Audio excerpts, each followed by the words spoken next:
M L എമാരുടെ കാര്യത്തിൽ ഈ ട്യൂട്ടർ എന്ന് പറയുന്നൊരു വ്യവസ്ഥ നിലവിലുണ്ടല്ലോ. അപ്പൊ അതിപ്പോ കുറച്ച് ആളുകൾക്കെങ്കിലും അതിൽ ഇളവ് നൽകേണ്ടി വരും. കാരണം ഈ മൂന്നാമത് ഭരണത്തിൽ തുടരുക എന്നുള്ള ലക്ഷ്യത്തിന് വേണ്ടി എന്ന് പറയുന്നത്. കാരണം പല മണ്ഡലങ്ങളിലും ആ നിലവിലുള്ള ആളുകൾ മാറിക്കഴിഞ്ഞാൽ ചിലപ്പോൾ സീറ്റ് നഷ്ടപ്പെടുന്ന ഒരു അവസ്ഥ ഉണ്ടാകും. അങ്ങനെയുള്ള ചില വിലയിരുത്തലുകളൊക്കെ വരുന്നുണ്ട്. അതൊരു പാർട്ടി വിലയിരുത്തിക്കൊണ്ട് തീരുമാനിക്കേണ്ടതല്ലേ.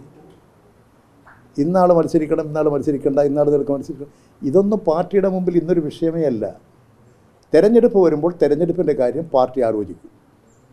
അങ്ങനെ തെരഞ്ഞെടുപ്പിൻ്റെ കാര്യം ആലോചിക്കുമ്പോൾ ഓരോ സ്ഥലത്തും സ്ഥാനാർത്ഥികളെ സംബന്ധിച്ച് അത് കമ്മ്യൂണിസ്റ്റ് പാർട്ടി പൊതുവേ എടുത്തുകൊണ്ടിരിക്കുന്നൊരു നിലപാട് പുതിയ പുതിയ ചെറുപ്പക്കാരെയും ചെറുപ്പക്കാരികളെയും ഒക്കെ ഉയർത്തിക്കൊണ്ടുവരുന്നതിൻ്റെ ഭാഗമായിട്ട് നിയമസഭകളിലും തദ്ദേശ സ്വയംഭരണ സ്ഥാപനങ്ങളിലും പാർട്ടിയിലുമൊക്കെ പുതിയ നേതൃശക്തിയെ ഉയർത്തിക്കൊണ്ടുവരാൻ വേണ്ടിയിട്ടുള്ള നടപടികൾ സ്വീകരിക്കും. അതിൻ്റെ ഭാഗമായിട്ടാണ് ഈ കാലപരിധിയൊക്കെ വരുന്നത്. കമ്മ്യൂണിസ്റ്റ് പാർട്ടി സ്വീകരിച്ചതാണ്. അത് നമ്മുടെ നിയമപരമായിട്ടുള്ളതിൻ്റെ പരിരക്ഷയുടെ ഭാഗമായിട്ടുള്ളതല്ല. ഇത് അവിടെ മാത്രമല്ല, ഞങ്ങൾ ഈ സഹകരണ മേഖലയിലും ഇങ്ങനൊരു നിലപാട് സ്വീകരിച്ചിട്ടുണ്ട്. ഒരാൾ തന്നെ തുടർച്ചയായി പ്രസിഡൻ്റായി വരുന്നത് സഹകരണ സംഘത്തിൻ്റെ പ്രവർത്തന രംഗത്ത് ആക്ഷേപങ്ങൾക്കിടയാക്കും. അതുപോലെ ചില സ്ഥലങ്ങളിലൊക്കെ അനുഭവത്തിൻ്റെ അടിസ്ഥാനത്തിൽ അഴിമതി പോലുള്ള പ്രശ്നങ്ങൾക്ക് ഇടയാക്കിയേക്കാം. അതുകൊണ്ട് സഹകരണ മേഖലയിൽ 2 ടേമാണ് കമ്മ്യൂണിസ്റ്റ് പാർട്ടി മാർക്സിസ്റ്റ് ഭരിക്കുന്ന പാർട്ടിക്ക് സ്വാധീനമുള്ള ഭരണസമിതികളിൽ 2 ടേമാണ്. എന്നാൽ അതിൻ്റെ നിയമപരമായ വശമെടുത്ത് നോക്കിയാൽ നിയമത്തിൽ ഇപ്പോൾ വന്നുകൊണ്ടിരിക്കുന്ന 3 ടേമാണ്. അത് ഭരണപക്ഷവും പ്രതിപക്ഷവും തമ്മിൽ ചർച്ച ചെയ്ത് അവരും ആ നിലപാടിനോട് യോജിച്ചു. അങ്ങനെ 3 ടേം എന്നുള്ളത് അവർ കൂടി നിർദ്ദേശിച്ചു. അങ്ങനെ 3 ടേം എന്നുള്ള നിലയിലാണ് ഇപ്പോഴത്തെ ഈ സഹകരണ നിയമം തന്നെ പാസ്സാക്കുന്നത്. അതെല്ലാം ഒരു കാലഘട്ടത്തിൻ്റെ ആവശ്യമനുസരിച്ച് നിർവഹിക്കാൻ ഇന്ന് നമ്മുടെ നാട്ടിൽ പഴയതുപോലല്ല. ചുമതലകൾ നിർവഹിക്കാൻ കഴിയുന്ന ഒരു പുതിയ നേതൃനിര തന്നെ വളർന്നു വരുന്നിട്ടുണ്ട്. കരുത്തരായിട്ടുള്ള നേതൃനിര വളർന്നു വരുന്നുണ്ട്. വളരെ വിദ്യാസമ്പന്നരാണ് ഇന്ന് കേരളത്തിലെ ജനത. എല്ലാ ചെറുപ്പക്കാരികളുമൊക്കെ പഠിച്ച് മിടുക്കരാവുകയാണ്, ഉന്നത ബിരുദം നേടുകയാണ്. അവരൊരുപാട് അനുഭവങ്ങൾ പങ്കിട്ടുകൊണ്ടിരിക്കുകയാണ്. അങ്ങനെ വരുമ്പോൾ പുതിയ തലമുറയിൽപ്പെടുന്നവരെയൊക്കെ ഉയർത്തിക്കൊണ്ടുവരാനും നേതൃരംഗത്തേക്ക് ഉയർത്താനും പൊതുസമൂഹത്തിന് ഊർജം കൊടുക്കാൻ കഴിയത്തക്ക നിലയിലുള്ള ഒരു പ്രായോഗിക സമീപനം എന്ന നിലയിലാണ് ഈ ടേമൊക്കെ പാർട്ടി നിശ്ചയിച്ചത്. അത് ഗുണകരമായിരുന്നു എന്നുള്ളതാണ് പൊതുവായിട്ടുള്ള വിലയിരുത്തൽ. ഈ കഴിഞ്ഞ സംസ്ഥാന സമ്മേളനത്തിൽ എറണാകുളം സെക്രട്ടറി തെരഞ്ഞെടുത്തത് കോടിയേരിയാണ്. കോടിയേരിയുടെ നേതൃത്വവും കോടിയേരിയും പുതിയ ഒരു സമ്മേളനം നടക്കുമ്പോൾ താങ്കൾക്കുള്ളവർക്ക് മിസ് ചെയ്യുന്നുണ്ട്. അല്ല, കോടിയേരി ഞങ്ങളെല്ലാം ഒന്നിച്ച് പ്രവർത്തിച്ചിട്ടുള്ളവരല്ലേ. അതിലൊരു അഭാവം വളരെയധികം. അല്ല, ഓരോ സഖാക്കളുടെയും നഷ്ടം നമുക്ക് അഭാവം തന്നെയാണ്. മൺമറഞ്ഞു പോയിട്ടുള്ള ഓരോ നേതാക്കളും വലിയ സംഭാവനകൾ നൽകിക്കൊണ്ടിരിക്കുമ്പോഴാണ് പലരും നമ്മളിൽ നിന്ന് വേറിട്ട് പോയത്. ആ വേറിട്ട് പോകുന്നത് ഒരു നഷ്ടം തന്നെയാണ്. അങ്ങനെ നഷ്ടപ്പെടുന്നത് മറ്റുള്ള കൂട്ടായി പ്രവർത്തിക്കുന്ന സഖാക്കൾ ആ കുറവ് പരിഹരിക്കുക, ആ ഇടിവ് അല്ലെങ്കിൽ ആ കുറവ് പരിഹരിച്ച് പാർട്ടിയെ മുന്നോട്ട് നയിക്കാനുള്ള നടപടികൾ സ്വീകരിക്കുക. അതാണ് കമ്മ്യൂണിസ്റ്റ് പാർട്ടി പൊതുവെ സ്വീകരിക്കുന്നത്. പുതിയ ഭരണവുമായി ബന്ധപ്പെട്ടുകൊണ്ട് ഒരു നവ കേരള രേഖ സമ്മേളനത്തിൽ അവതരിപ്പിക്കുമെന്നുള്ള രീതിയിലുള്ള കാര്യങ്ങൾ പുറത്തു വന്നിട്ടുണ്ട്. അപ്പോൾ അത് ഏത് രീതിയിൽ ഏത് വിഷയത്തിലൂന്നിയായിരിക്കും ആ രേഖ അവതരിപ്പിക്കുക എന്നുള്ള എന്തെങ്കിലും? അത് പാർട്ടി കോൺഗ്രസിൽ രേഖ അവതരിപ്പിച്ചാലല്ലേ നിങ്ങളറിയൂ.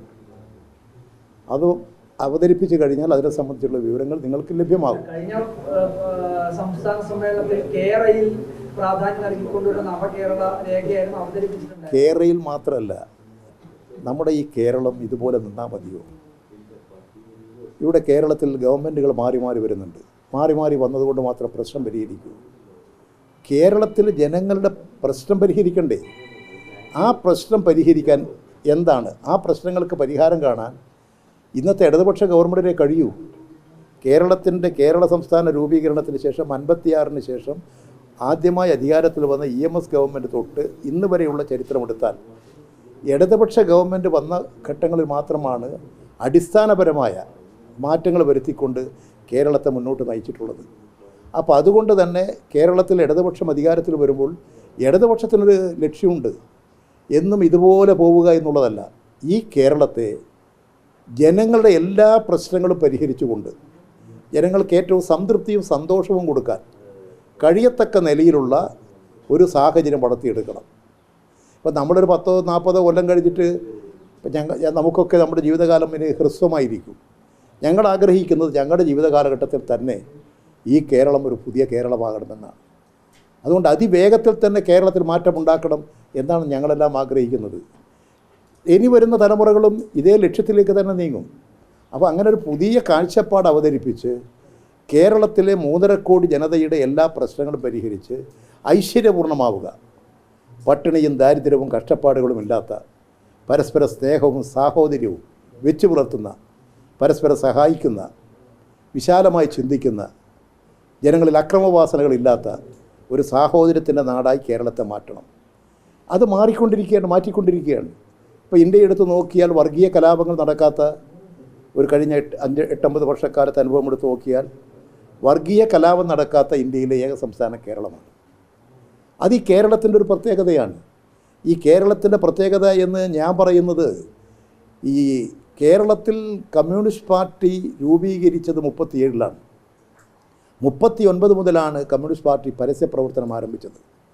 അന്ന് മുതൽ ഈ കേരള സമൂഹത്തെ വളർത്തിയെടുക്കാൻ, കേരള സമൂഹത്തെ ഒരു ഇടതുപക്ഷ മനസ്സിലേക്ക് കൊണ്ടുവരാൻ നടത്തിയിട്ടുള്ള ഒട്ടനവധി പ്രവർത്തനങ്ങളുടെ ഫലമായിട്ട് ഗവൺമെൻറ്റുകൾ വരുന്നു. ആ സമയത്ത് ആ പ്രവൃത്തി തുടരും.